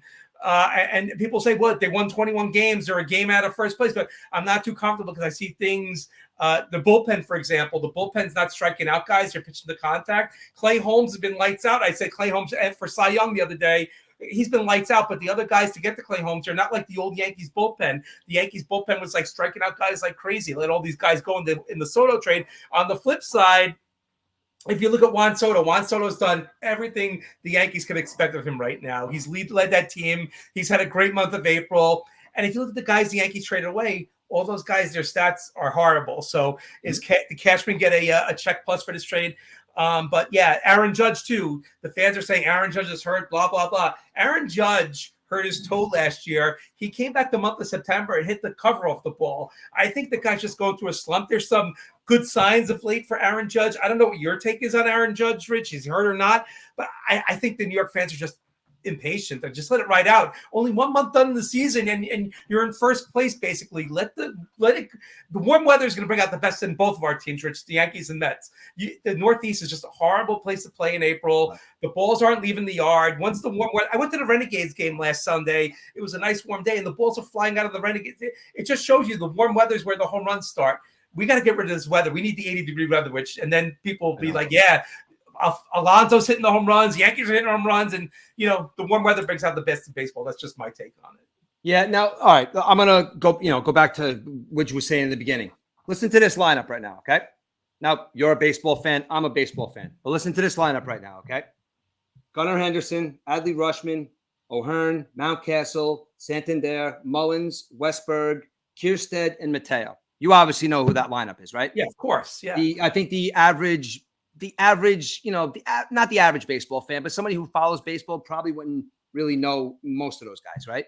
Well, it's good losing 100 games every year for a couple of years, right? That is the team to beat this year, dude. Yep. And I'm talking about not just the team to beat. That's the team to beat in both leagues. And I don't want to hear about the Dodgers and all their stars. Corbin Burns too, as a starting pitcher. Yes, that's the point I was going to make too. Adding Corbin Burns puts them, for me, at the top of the list in the entire. Now, look, you're going to look are the Baltimore Orioles the best team in baseball? I don't know. I don't know at this point. But looking at what they're doing as an organization and as a team, and running with all these young guys who are full of piss and vinegar and want to win baseball games, I think that the Baltimore Orioles are right now the staple of what people need to do in professional sports. And Jackson Holiday, too. Don't forget, they just sent it down to the minors. I think he had 2 hits and 50 at-bats, but they stocked up the Orioles. And, you got to get he's 21. There. Yep. He's 21 and got up in front of 40,000 people, came into the game. Listen, the kid struck out. He was way behind on the ice. I watched his first at-bat, dude. Listen, was the kid behind on a 100-mile-an-hour fastball? Yes, he was. Did he swing the bat? He swung the bat. He didn't watch pitches go by. Now, if you want to say, oh, he's not ready, he swung right through that 100-mile-an-hour fastball. No, he's 20. He's getting his timing down, okay? Yes, of course he's going to watch 100-mile-an-hour go right by him because he's 20. Or he's 21. That kid is going to be a star. And once he's added to that, when he's 100% ready, what are they going to do with this lineup? Like, what are they going to do with, like, Gunnar Henderson, who's leading professional baseball right now in home runs? Who's Gunnar Henderson? He's not, he's not Castellanos. He's not Judge. He's not Soto, Alonso. Think of these guys who are in the home. Gunnar Henderson has 12 home runs this year. And Soto's, I think, Mountcastle or Rutschman, one of those guys. Now, I don't want to go crazy, but Baltimore Orioles right now are the organization that I look at as what people should do. Now, you mentioned something before about your manager, okay, Aaron Boone. Now, Aaron Boone is doing something that I agree with you. I don't know what's going on with him, but my manager, who I told you I was so disappointed, right? Couldn't stand him. I was like, what are they doing? My manager is doing exactly what a manager needs to do in baseball, okay? When I say that is, you just said Stanton hit a ball and then they pulled him out, right? That's what happened, okay? Vientos hit a game-winning home run the night before. You know what he did the next day? Sat Beatty. Vientos gets a chance to play. Now, I have to think that Carlos Mendoza is going through the mantra of, look, Lindor is going to play every day. Alonso is going to play every day. I think Jeff McNeil should be traded, but that's just my thing. But the hot hand is going to play. And that's what Carlos Mendoza is doing. And I'm just, in my head, like, it's not too obvious if you're not a Mets fan. You know what I mean? Like, but me and Aiden watch every game. this is what he's doing. And they're a 500 baseball team right now because their pitching is lacking. I'll get into the pitching when we talk about the Mets. But I love, and I'm going to recant about not liking Carlos Mendoza. I love what Carlos Mendoza is doing in the beginning stages of this season, because he's doing what a manager's supposed to do, not what the upstairs is supposed to be do. What is Randy Levine calling Aaron Boone because they have a good relationship, saying, Stanton really doesn't do too well in the 7th and 8th inning, But the guy just did this. I'm not saying that he agrees, but I don't think maybe it's like he doesn't have the balls to fight with these guys. You know what I mean? And say no. Like, I think there's going to be one day when a guy like Aaron Boone, I can't think that Aaron Boone is always a yes man. I think Aaron Boone, there's going to be a time when the Yankees aren't playing well, because every team goes through it. And Aaron Boone is going to look up. He's going to look at the lineup. He's going to crumble it up. He's going to throw it in the garbage. And he's going to make his own lineup up. And he's going to finally give a big FU to that Yankee front office, which this is not your mom and dad. This is not your dad's and your grandfather's Yankees. Are you right, Eric? Am I right by saying that? Like, this is not like, yeah. Well, that ended when George died, Rich. Right. Steinbrenner died, and it became a whole new team. It ended there, basically. Could you imagine what happened if Steinbrenner told Billy Martin that he has to put Reggie Jackson back in the game, even though him and Reggie Jackson just spit at each other on the bench? You know what I mean? Like, it wouldn't happen. Like, that manager would walk off. Now you have a yes man in Aaron Boone, and most of the coaches in baseball are like that. But I'm looking at Mendoza, kind of like, I think Stern has a lot of faith in him, and I think Cohen has a lot of faith in him, which I like. Yeah, will he get stuff bounced off of him? But he's making coaching decisions, not front office decisions. That's how I'm looking at it. Yeah, I'm just waiting for Joe Girardi to come down from the broadcast booth and go back into the dugout again. Why did they ever fire him?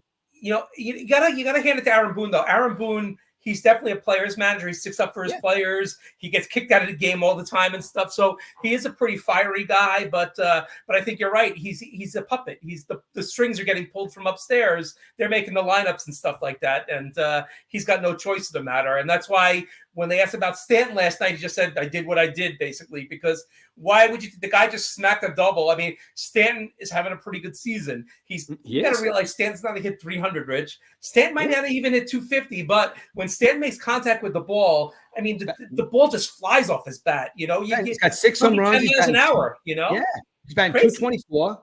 Yep. Yeah, like I said, you can't. He's not going to be a 300 hitter. You got to expect what you can expect from Stanton. He's a modern day Dave Kingman, all or nothing, basically. But I agree. But one thing about the Mets game, and I want to talk. Ben and I had an argument the other day. So I was watching the Mets Cubs game the other night, and the last play of the game where Alonso was trying to score on that play, and of course they thought it was interference. So I said to Ben, what is the catcher supposed to do? Not catch the ball? I mean, the catcher's trying to catch the ball. He wasn't blocking the plate, but that was the way the ball was thrown to him. And I said to Ben, I said the flip side to Ben, why was Alonso running? Why didn't they have a pinch runner running for Alonso in that situation? The other night, the Cubs. Oh, yeah. Last play of the game. Yep. Yeah, I don't know, dude. I honestly, I don't know. There's just sometimes the decisions, like, you don't know, like, why, like, maybe Alonso asked him, it's like, just, leave me here. I want to score. Maybe Alonso said, look, I was 0 for, whatever. I was 0 for the other day. Like, I need to do something. Don't pinch run for me, right? I don't know. Like, I don't know why that would have been, to be honest with you. I really don't. I mean, and I said to Ben, I said, who would win in a race, Stanton or Alonso, if they had a foot race? Who would win? I think Stanton would beat most people in the major leagues. Oh God, it's crazy. Stanton is a specimen, dude. Like he like him. I think we in New York. I think we have two of not the best baseball players, but I think we have two of the best athletes in all sports. In Stanton and Starling Marte, dude. Those two guys are just. I mean, they're specimens when you look at them. It's like Marte has him too. It's like, but they're not obviously they're not the best players in baseball, but Stanton, I don't know what it is about Stanton. Maybe Stanton needs glasses and maybe he doesn't want to wear glasses. I don't know. But when you're right, dude, when he swings and remember the ball, remember 2 years ago, the ball he hit in Boston and he almost literally knocked the Green Monster down with the ball. Yeah. Remember that? Oh my God. Remember that? Amazing. And the only reason he got he could have had a triple out of that, but the only reason he got a double is because they hit the wall so damn hard that it just fell. Crazy, it's unreal. I've always liked Stanton. I would, when the Yankee fans were pissed and they didn't want him, and They were thinking I would have loved to put Stanton at Citi Field, and he would be he'd be my DH, man. That's what JD Martinez is supposed to be right now for the Mets. There you go. There you go. You know what? You talked about pitching before, Rich. Severino's done a pretty good job with the Mets coming across town. He has. And the other night, I do it all the time, and I'm such an asshole when I do this. And God love my son. He hates me for it. He gets so mad. He comes in the other night, and I was doing something. I was watching the game. He goes, "Dad, something going on in the game." I'm like, "What are you talking about?" It's like, "Yeah, there's something going on right now." It's like, "You know what?" It's like, "Wait, what's going on? Severino pitching a no-hitter?" He's like, "Why'd you just say that? Why did you just say that?" He's like, "You just jinxed it. You just jinxed it." I was like, "Oh my God, you know, I always do that." And he goes, "Oh, look what happened. 5 minutes later, bang, somebody on second base." Yeah, thanks, Dad. So me as a Met fan, I'm taking that to heart, being like, "Holy shit, I ruined a no-hitter." It's still better than giving up 6 runs in the first inning, and 3 yeah, walks. I know. Severino, listen, and not for nothing, Severino would be the guy to throw the no-hitter for the Mets. I think he would. Yeah, just like Domingo Germán threw the perfect game for the Yankees, exactly. Right? Crazy, unreal. But the Mets have that rookie going today. Christian Scott's his name. Haven't really heard too much about him, but the Mets haven't really developed a pitcher since Steven Matz, 2015, right? Well, listen, is this guy ready? I don't know. We'll see how he pitches today. It's not one of these guys that's coming up. It's not like you're, not like Al Leiter. It's not like Jack Leiter or like any of those kids. Like he's pitching, you know what I mean? And we'll see how he does. I don't know, about the performance. Maybe they're ready. Maybe because that bullpen's been doing okay, except out of, I can't stand out of, every time I see him, he gives up a home run. But anyway,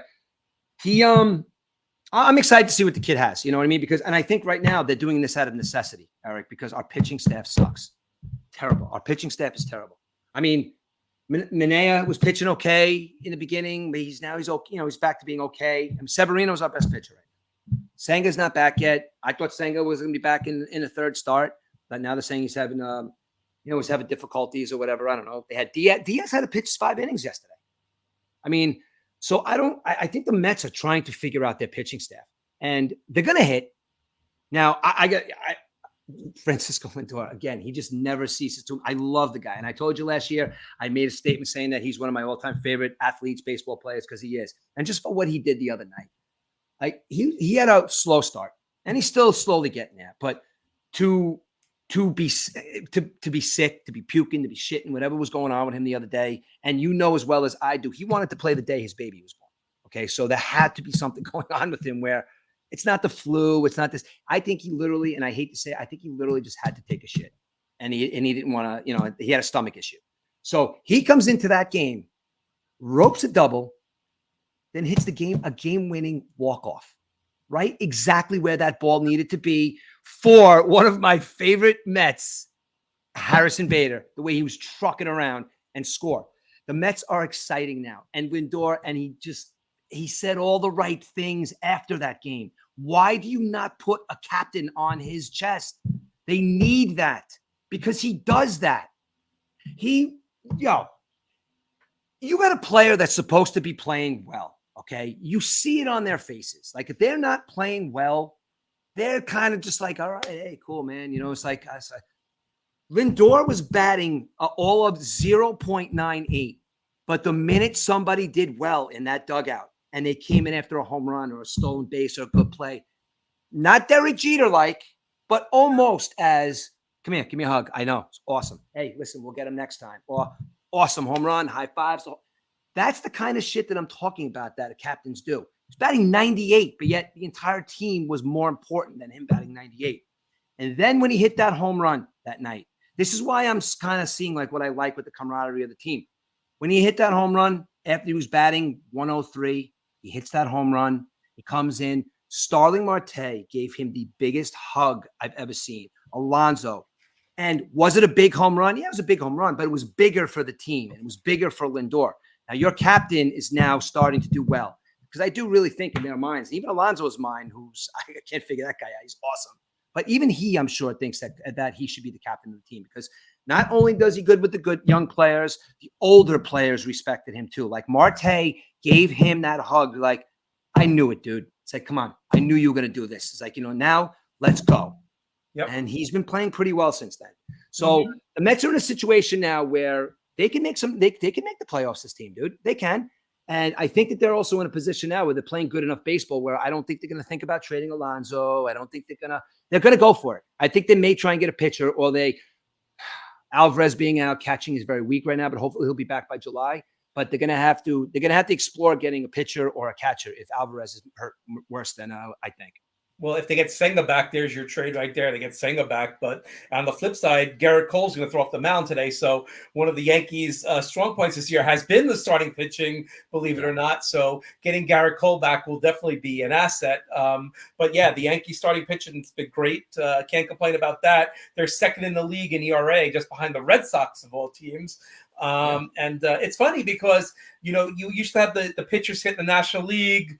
Now the National League has a DH, so the top six teams leading in ERA are all American League teams now. So now that it's balanced out and stuff with the DH, anything can happen. But the Yankees team ERA is great, so the pitching's been there. But like I said, the hitting's got to pick up, and strikeouts are down, on base percentage is up, so they're just not scoring runs. Too many double plays, Rich. I think Aaron Judge has like 10 double plays this year. He's got more double plays than home runs hit. So I think they got to cut down on double plays, because it seems like every Yankee game there's at least. You asked me a question earlier that I wanted to get to that just hit me now. You asked me how I felt about Aaron Judge. Yeah. Okay, Aaron Judge to me is, if you look at Aaron Judge as a baseball player, an athlete, guy is like, every day he should get up there. He should hit 70 home runs a year. But just like you look at him and that's who he is. Great player. Unbelievable. He's just a victim of his size, dude. And if you say the fact that he's a slow starter now because he's not hurt, but he's aching, and because of the weather, how the weather is here in September and October in New York baseball, dude. So it is in April. Yeah. I'm making a statement now, and it's not a hater statement, but if the Yankees make the playoffs this year, don't count on Aaron Judge being in right field. I just don't count on it. I mean, maybe he'll have the stats, or maybe, and again, you look at him, he is who he is. You wish that he was healthy every day, but I think he's going to be a big victim of his size, because you can't carry around all that weight and play the way he plays every day without getting hurt. Yeah, well, thank God they're not playing in Dodger Stadium this year. The Dodgers are coming to the East Coast, but yeah, no, he's more like built like a football player, made for football, not for patrolling the outfield and stuff. And I do think that you may disagree with me. I do think that Juan Soto has something to do with his downfall. And as much as remember I told you like how players, the great players, this, that, and the other thing. I'm going to say something right now that Yankee fans may not agree with. Juan Soto, better baseball player than Aaron Judge. Juan Soto is going to be the face of the Yankees if Aaron Judge if he signs a contract with the Yankees, which he might. Yep. Aaron Judge is going to take a back seat, and I think that's going to kill his ego. Let me ask you a question, Rich. So you go to a kid who's a Yankee fan, you go to the kid nowadays. So who's your favorite Yankee? And I guarantee you Juan Soto will get more votes than Aaron Judge. Kids that know baseball, little leaguers that know baseball will absolutely say Juan Soto over Aaron Judge. Maybe 2 months ago, it probably would have been Aaron Judge because he's the top selling jersey in baseball. But slowly, Juan Soto is probably. Listen to this, Eric. 34 games, right? 34 games. You know this. I'm just saying it. 8 home runs, batting .320 with 25 RBIs in 34 games. Aaron Judge, base all the time too. What? He gets on base all the time too. He walks a lot too. I love him in the Yankee uniform. Look at the bleacher. I hope the Yankees shit the bed and he signs with the Mets next year, but I love watching him play. Look at the bleacher creatures, Rich. They're more on Juan Soto than they are on Aaron Judge, basically. Yeah, as well they should be, because the tide definitely is turned with the first month of the season, no doubt about it. 100%. Yep. All right, I know you got to go. It's 10:30. Yep, I gotta get out of here. I'm gonna head up to New Paltz and stuff. Thank God things are quiet up there now. Little tense moments the other day and stuff, but yeah, heading up there, and my son will be home in 2 weeks. 1 year done, 1 more year to go. So looking forward to it. Yep. All right, absolutely. I want you to do me a favor though, okay? Yep. In your free time, or we'll do it whenever. But are you giving me homework, Murph? I am giving you homework. Remember we talked about putting together our baseball team? Yeah. Oh yeah. I'm going to start doing it with some free time in the next couple of days. I'm not, whenever you get done, again, let's start thinking about that, because I like our little thing we did about the NBA. I like that. Baseball's much better, more positions. Yeah, that's what I mean. And a larger sample size. Are we doing pitchers too, Rich? Starting pitchers? We're doing a starting 5 and one reliever. Okay. a manager, and starting nine with the DH. Okay. And starting 5 and 1 reliever. Now this is like 1 closer. But this could be like players that we never saw play in the. Remember we said 1960 and up. 1960 and up. Okay, great. You can't pick Babe Ruth. Yeah, you know what I mean, like something like that, or I could pick any man I want because it's 1960. But like you have I can also pick Bob Gibson. He's gonna be one of my pitchers, but that's what I mean. Like 1960 is the cutoff, and I'm saying they didn't have to be a rookie in 60. Like they could have started in 56, but still playing in 1960. So like I could say Sandy Koufax roster, right, and up. I could say Sandy Koufax. Yeah, exactly. Yeah, absolutely, 100%. So 1960 roster to present day. Yep, perfect, great. All right, and we're going to talk about that, and then that's it, man. Listen, good luck to Ben, and I know you're he's coming down the home stretch now, right? So so a couple more weeks, and so we'll do the all-time baseball team. We'll get that done and stuff, and that should be an interesting show. All-time baseball, and eventually we're going to do an all-time football team too. So okay, how about the soccer? No, right? I got Pele, I got Messi, I got. Well, on that note, I will be watching the Messi against the Red Bulls over the Kentucky Derby today. How about that? Right? That's a close one. That's definitely a close one. You know what? I'm probably going to be outside doing yard work. hey, Murph. May the Schwartz be with you today. Yeah, exactly. All right, brother. Eric, thanks. Like I said, I'm glad you're back from your harrowing experience from having force-fed tacos yesterday, but I'm glad to have you back. And I know you're busy. Just let me know. We'll do another show real soon. All right. We'll do, buddy. Take care. Enjoy your weekend. Absolutely. You too, brother. Have a good one, Murph. Take care, bud. Later. All right. Listen, Eric is out for a couple of minutes, but I know he's not a big boxing guy. But I want to touch on something with boxing right now. The Ryan Garcia fight that we were talking about last time. It's come out recently that Ryan Garcia has done steroids. I guess it's pretty noticeable the way he was hitting Devin Haney in that last fight. I don't know what's going on with that kid. That kid came into boxing. He young kid, fast, quickly became one of the top ranked boxers. Something's going on with that kid. I don't know what it is. He went a little crazy. I don't know if it's because I don't know what it's because. Maybe it's too much money. Maybe it's too much fame. Maybe it's just he's got a little men's mental health going on right now because the guy. Maybe it's the steroids, because he went from being one of the premier young light boxers to a guy that people are talking about as certifiably nuts right now. I hope he's okay. If you're a friend of his, and you're another boxer, find out if he's okay. But the way he beat up Devin Haney in that fight 2 weeks ago was absolutely insane. He had no shot. So the fact that he came out on steroids, maybe he knew that was going to be his last fight. Maybe he's gearing up to go to the UFC. I'm not saying he's going to be good in the UFC, but maybe he's gearing up for something.